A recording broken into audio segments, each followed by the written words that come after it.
Hello and welcome to फटाफट MCQ. आज कुछ एग्रीकल्चरल एमसीक्यू को डिस्कस करेंगे जो कि कंसेप्ट बेसिस होंगे, और साथ ही यहाँ पर जो हमारा आज का मेन फोकस होगा वो हो जाएगा सेकंड ग्रीन रेवोल्यूशन के ऊपर और high yielding variety of seeds के ऊपर।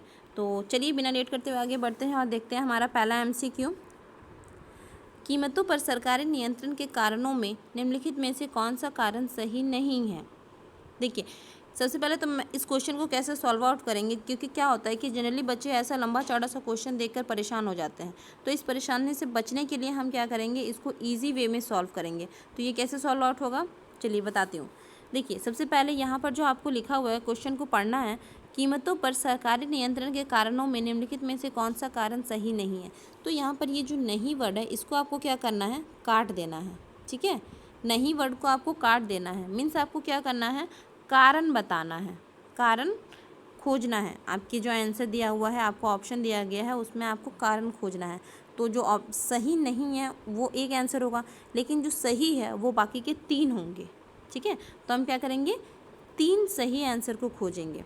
ठीक है, चलिए क्वेश्चन को फिर से पढ़ते हैं। देखिए, कीमतों पर सरकारी नियंत्रण के कारणों में निम्नलिखित में से कौन सा कारण सही नहीं है। देखिए, यहाँ पर क्वेश्चन क्या बोल रहा है, जो सरकारी नियंत्रण है किस पर, प्राइस के ऊपर है ना। जो सरकारी नियंत्रण हो रहा है किसके ऊपर, प्राइस के ऊपर। सरकार क्या करती है, प्राइस कंट्रोल करती है ना। तो क्यों करती है, क्या कारण है इसका। तो सरकार क्यों ऐसा करती है, किसानों को कीमतों में उतार चढ़ाव से बचाना। बिल्कुल, जो भी प्राइस में अप डाउन हो रहा है उससे किसान जो क्या रहे, बचे रहे। ठीक है, उनको किसी तरीके का लॉस ना हो, तो ये एक कारण हो गया। दूसरा देखते हैं, उपभोक्ताओं को फसल बर्बादी के समय उच्च कीमत से बचाना। देखिए, बिल्कुल ये भी एक बहुत बड़ा रीज़न है कि सरकार क्या करती है, प्राइस कंट्रोल करती है। क्योंकि क्या होता है कि जब फसल बर्बाद हो जाती है तो प्राइस बहुत ही ज़्यादा हाई हो जाते हैं। जो प्रोड्यूसर या फिर जो सेलर होते हैं वो बहुत ही हाई रेट पर जो अपना प्रोडक्ट है उसको बेचने लग जाते हैं। तो इसकी चपेट में कौन आता है, हम सब, है ना, हम उपभोक्ता ही आते हैं ना। तो सरकार का ये रिस्पॉन्सिबिलिटी बनता है कि वो सारे उपभोक्ताओं को ध्यान में रखते हुए जो प्राइस है उस पर कंट्रोल बना कर रखे। ठीक है, तो इस वजह से भी सरकार प्राइस कंट्रोल करती है, तो ये भी एक सही कारण ही है। थर्ड नंबर देखते हैं, किसानों को उच्च लाभ लेने से रोकना। बिल्कुल भी नहीं। देखिए, यहाँ पर हमें अपना आंसर मिल गया कि सही कारण नहीं है, किसानों को उच्च लाभ लेने से रोकना। ऐसा तो नहीं हो सकता है ना। सरकार तो चाहती है कि किसानों को क्या हो, ज़्यादा से ज़्यादा प्रॉफिट हो। इसकी वजह से नई नई पॉलिसी ला रही है, नया नया टेक्नोलॉजी ला रही है। तो ये ऑप्शन हमको यहाँ देखने को मिल रहा है कि ये जो ऑप्शन है वो इस क्वेश्चन के साथ, मतलब इसका बिल्कुल करेक्ट आंसर है। चलिए फिर भी हम देखते हैं फोर्थ ऑप्शन, सार्वजनिक वितरण प्रणाली को सुचारू रूप से चलाना। बिल्कुल, जो हमारा पीडीएस सिस्टम है वो भी क्या हो, अच्छे से चले। इस वजह से भी सरकार प्राइस कंट्रोल करके रखती है। ठीक है, कीमतों पर नियंत्रण बना कर रखती है। तो हमें क्या देखने को मिला कि जो ऑप्शन नंबर 1, 2, 4 है वो क्या है, सही कारण है। लेकिन हमें आंसर देना था गलत कारण का, तो जो करेक्ट आंसर हो जाएगा वो हो जाएगा आंसर नंबर 3। ठीक है, ऑप्शन नंबर 3 हमारा यहाँ पर करेक्ट आंसर हो जाएगा। चलिए, आई होप आप लोगों को क्लियर हुआ होगा, और साथ ही साथ ये जो टेक्निक है सॉल्व आउट करने का वो आपको ईजी भी लगा होगा। नेक्स्ट टाइम आप बिल्कुल ऐसा ही टेक्निक का यूज़ करेंगे और अपने जो क्वेश्चन है उसको जल्दी से जल्दी सॉल्व आउट करेंगे। बढ़ते हैं आगे, देखते हैं अगला क्वेश्चन। कृषि संबंधी तकनीक का प्रसार आसान नहीं है, इसका कारण है। देखिए, जो भी नया टेक्नोलॉजी आ रहा है उसका प्रसार इतना ईजी नहीं है। तो इसका क्या कारण है, बताना है आपको। 4 ऑप्शन है आपके पास। स्थानीय ज़रूरतों के अनुसार अपनाना होता है, यानी कि जो भी नई टेक्नोलॉजी आएगी वो क्या हो, उस स्थान के अकॉर्डिंग क्या हो, सूटेबल हो। अगर उस स्थान के अकॉर्डिंग, उस प्लेस के अकॉर्डिंग सूटेबल नहीं होगी तो जनरली लोग उसको एक्सेप्ट नहीं कर पाएंगे। ठीक है, तो ये तो बहुत ही मतलब अच्छा और बहुत ही इंपॉर्टेंट सा कारण है। ठीक है, सेकंड ऑप्शन है हमारा, ग्रामीण लोग इसे स्वीकार नहीं कर पाते। बिल्कुल, ये भी कहीं ना कहीं सही ही है कि ग्रामीण लोग जल्दी नई टेक्नोलॉजी को एक्सेप्ट नहीं कर पाते, क्योंकि पहली बात तो वो ज़्यादा शिक्षित नहीं होते हैं। तो जो नया टेक्नोलॉजी होता है उसको वो अच्छे से रन नहीं कर पाते हैं। ठीक है, जो नया टेक्नोलॉजी से जो मशीनरी वो लेकर आए हैं उसको कैसे रन कराना है, कैसे उससे अच्छा फसल उत्पादन होगा, ये चीज़ का नॉलेज भी उनके पास बहुत कम होता है। इस वजह से भी वो जल्दी उस चीज़ का क्या होता है, प्रसार नहीं हो पाता है। थर्ड ऑप्शन देखिए, किसानों को डर है कि उनकी भूमि पर किया गया प्रयोग असफल ना हो जाए। बिल्कुल, ये जो डर है ये तो सबके साथ बना हुआ है, फिर चाहे वो कोई किसान हो या फिर कोई बिजनेसमैन हो, डर तो बना ही हुआ है असफलता का।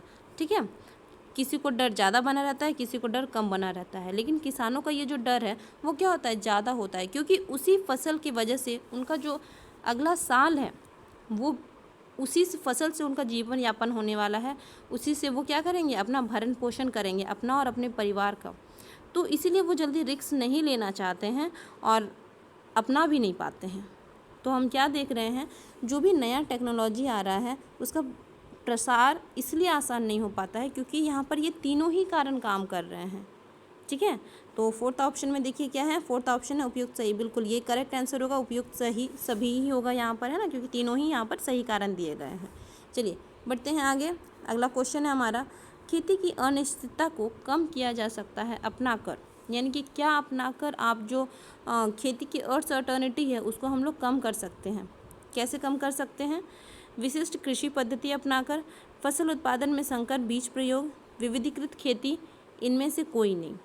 देखिए जो अनसर्टेनिटी बनी हुई है खेतों पर, ठीक है, उसको हम कम कर सकते हैं। कैसे कम कर सकते हैं बताइए। तो ये हम कर सकते हैं हाइब्रिड सीड को यूज़ करके। अगर हम लोग हाइब्रिड सीड को यूज़ करेंगे तो जो अनसर्टेनिटी बनी हुई है, अनसर्टेनिटी का क्या मतलब हो रहा है यहाँ पर, अनसर्टेनिटी का मतलब हो रहा है कि देखिए हमारा जो हमारे यहाँ पर यानी कि भारत में जो फसल उत्पादन हो रहा है वो मेनली बारिश के मतलब हमारा जो बारिश हो रहा है, ठीक है, मानसून के ऊपर निर्भर करता है।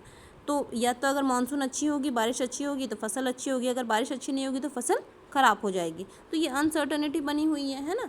लोग डरे रहते हैं, हमेशा ही परेशान रहते हैं, क्योंकि अगर अच्छी फसल होगी तभी वो हो पाएगा, वरना वो काम कैसा हो जाएगा, नहीं हो पाएगा।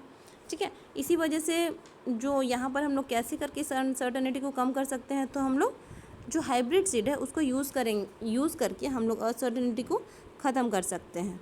ठीक है, चलिए बढ़ते हैं आगे, देखते हैं अगला क्वेश्चन। भारत में कृषि में जुलाई से अक्टूबर नवंबर तक की अवधि को डैश कहते हैं, बताना है आपको। देखिए यहाँ पर जो ये जो क्वेश्चन है इसको हम लोग पिछली वीडियो में किए थे। ठीक है, अगर आप लोगों ने नहीं देखा है तो चैनल पर जाइए और पिछली वीडियो को देखिए। यहाँ पर इन सारे चीज़ों का जो डिस्कशन है ये पहले ही हो चुका है। चलिए फिलहाल हम यहाँ पर फोकस करते हैं जुलाई से अक्टूबर नवंबर तक की अवधि। इस अवधि में कौन सा ऋतु आता है, तो आता है मानसून ऋतु। तो जो फसल उत्पादन होगी वो कौन सी होगी, मानसून ऋतु की फसल। और मानसून ऋतु की फसल को हम लोग किस नाम से जानते हैं, खरीफ फसल के नाम से जानते हैं। ठीक है, तो खरीफ फसल कौन से मौसम में होगी, तो खरीफ के मौसम में होगी। बिल्कुल, तो यहाँ पर जो देखिए ऑप्शन नंबर 3 है ये यहाँ पर करेक्ट है ना। जुलाई से अक्टूबर नवंबर तक की अवधि को खरीफ का मौसम कहते हैं क्योंकि उसमें खरीफ फसल उगाई जाती है। ठीक है, आई होप आप लोगों को क्लियर हो रहा होगा। बढ़ते हैं आगे, देखते हैं अगला क्वेश्चन। निम्नलिखित में से कौन सी किस्म गेहूं की HYV नहीं है, यानी कि high yielding variety of seeds नहीं है। कौन सी गेहूं की ऐसी वैरायटी है, गेहूं की बहुत सारी वैरायटी है, HYV वैरायटी बहुत सारी है।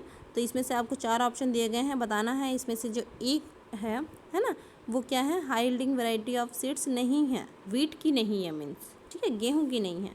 तो कौन सी है, सोनालिका तो है ही, रत्ना नहीं है। देखिए रत्ना भी क्या है, रत्ना भी high yielding variety of seeds ही है, लेकिन किसकी, राइस की है ना, चावल की वैरायटी है ये। और जो गेहूं की है बाकी तीनों है, सोनालिका, कल्याण सोना, गिरिजा, ये तीनों ही गेहूं की HYV सीड है। तो जो करेक्ट आंसर हो जाएगा यहाँ पर ये हो जाएगा रत्ना। चलिए बढ़ते हैं आगे, देखते हैं अगला क्वेश्चन। इंद्रधनुषी क्रांति का संबंध है, बताइए इंद्रधनुषी क्रांति का संबंध किस पर है, जिसे हम रेनबो रेवोल्यूशन या फिर एवरग्रीन रेवोल्यूशन के नाम से भी जानते हैं। हरित क्रांति से, श्वेत क्रांति से, नीली क्रांति से, इन सभी से। तो जो करेक्ट आंसर होगा वो हमारा हो जाएगा इन सभी से, है ना। जैसे इंद्रधनुष में बहुत सारे कलर होते हैं, बिल्कुल वैसा ही कृषि के क्षेत्र में बहुत सारे क्रांति को चलाया गया है। और फाइनली जो डिसीजन निकला वो क्या निकला कि जैसे रेनबो बहुत अच्छा एकदम कलरफुल से दिखता है ना, बिल्कुल वैसा ही जो हमारा कृषि क्षेत्र है वो भी बहुत ही खूबसूरत लगे। इसके लिए क्या ज़रूरत है, इसके लिए ज़रूरत है कि इसके अंतर्गत जितनी भी क्रांति चली है सब में क्या हो, डेवलपमेंट आए। ठीक है, चलिए बढ़ते हैं आगे, देखते हैं अगला क्वेश्चन। द्वितीय हरित क्रांति का संबंध है, द्वितीय हरित क्रांति का संबंध किससे है, अधिक उपज देने वाली बीज से, गेहूं के उत्पादन से, चावल के उत्पादन से, जैव प्रौद्योगिकी के प्रयोग में। बताइए फर्स्ट ग्रीन रेवोल्यूशन तो आप लोगों ने हमेशा ही सुना होगा, ठीक है। फादर ऑफ ग्रीन रेवोल्यूशन कौन है? एम एस स्वामीनाथन है। ये कब आई है? 1960 1961 में, 1960 to 65 के बीच में आई हुई है, ठीक है। बताइए जो सेकंड ग्रीन रेवोल्यूशन है वो मेनली किस पर फोकस करती है? गेहूं के उत्पादन, ये तो हम फर्स्ट रेवोल्यूशन में ये हो गया था। चावल का उत्पादन भी फर्स्ट ग्रीन रेवोल्यूशन में हो गया था। दोनों ही में क्या हो रहा था? अच्छी उपज वाले बीजों के बारे में बात हुई थी, ठीक है, और फसल उत्पादन हुआ था। तो जो सेकंड ग्रीन रेवोल्यूशन का फोकस था वो किस पर था? वो था जैव प्रौद्योगिकी पर, ठीक है। चलिए बढ़ते हैं आगे, देखते हैं अगला क्वेश्चन। अब पैकेजिंग की महत्ता बढ़ गई है, क्योंकि पैकेजिंग की महत्ता क्या हो गई है? बहुत ही ज़्यादा बढ़ गई है। हम लोग सब पैक्ड प्रोडक्ट खरीदना चाहते हैं, ऐसा क्यों? ये उत्पादकों को सुरक्षा प्रदान करता है, बिल्कुल, ठीक है। ये उत्पादकों को आकर्षक बनाता है, आकर्षक बनाता ही है। ये उत्पादकों की विश्वसनीयता को भी बढ़ाता है, बिल्कुल बढ़ाता है। देखिए ये तीनों ही ऑप्शन यहाँ पर करेक्ट हैं, तो यहाँ पर जो हमारा ऑप्शन नंबर 4 है वो सही हो जाएगा, ठीक है, क्योंकि ये सुरक्षा भी देता है, देखने में आकर्षक भी होता है, और इसमें हम लोग जल्दी बिलीव भी करते हैं। खुले में जो प्रोडक्ट मिलता है उससे ज़्यादा हम लोग पैक्ड प्रोडक्ट पर बिलीव करते हैं, ठीक है। चलिए आई होप क्लियर हो। अगला क्वेश्चन है हमारा, हरित क्रांति के परिणाम स्वरूप देश में कुल खाद्य उत्पादन में निम्नलिखित में से किसका अंश कम हो गया है? देखिए हरित क्रांति जब आई तो फसल उत्पादन बढ़ गया, है ना।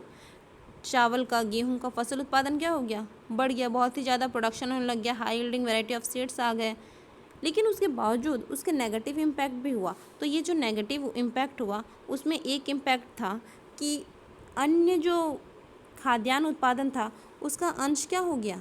कम हो गया, है ना। यानी कि उन सभी उत्पादन का जो उन सभी का उत्पादन क्या हो गया? कम हो गया, उन सारे फसलों का।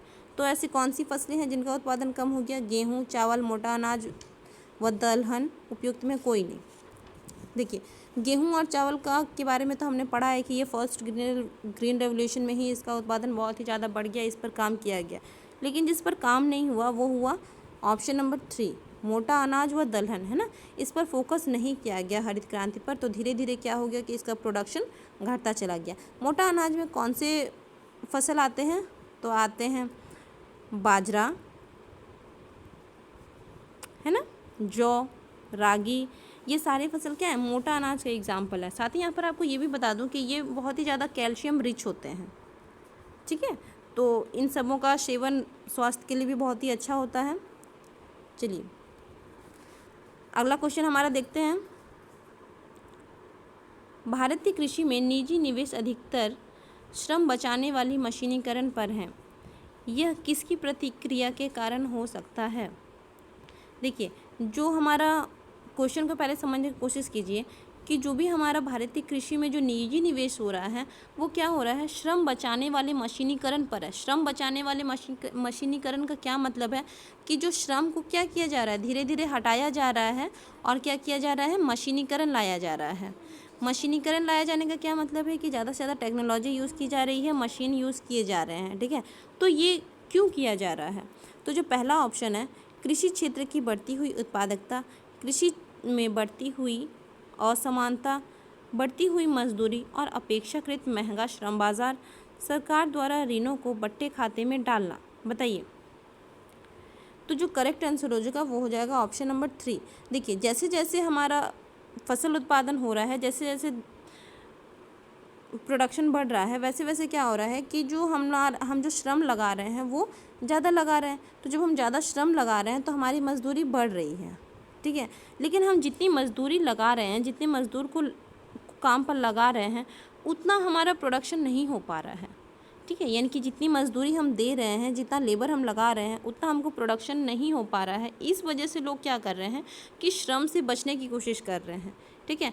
और इसी श्रम से बचने के लिए लोग क्या कर रहे हैं? नई टेक्नोलॉजी को यूज़ कर रहे हैं, नई मशीन्स को यूज़ कर रहे हैं, ताकि इससे क्या हो, हमारा जो मजदूरी देने का खर्च है वो भी बचे और मेरा प्रोडक्शन भी बढ़े, ठीक है। यही सारा कारण है जिसकी वजह से क्या हो रहा है कि जो श्रम है वो धीरे धीरे मशीनीकरण की तरफ ट्रांसफ़र होता चला जा रहा है, ठीक है। आई होप आप लोगों को क्लियर हुआ होगा। और ऐसे ही कंसेप्चुअल क्वेश्चन समझने के लिए, देखने के लिए और अपने एग्ज़ाम को क्रैक करने के लिए आप चैनल के साथ बने रहिए। Thank you for watching. Thank you.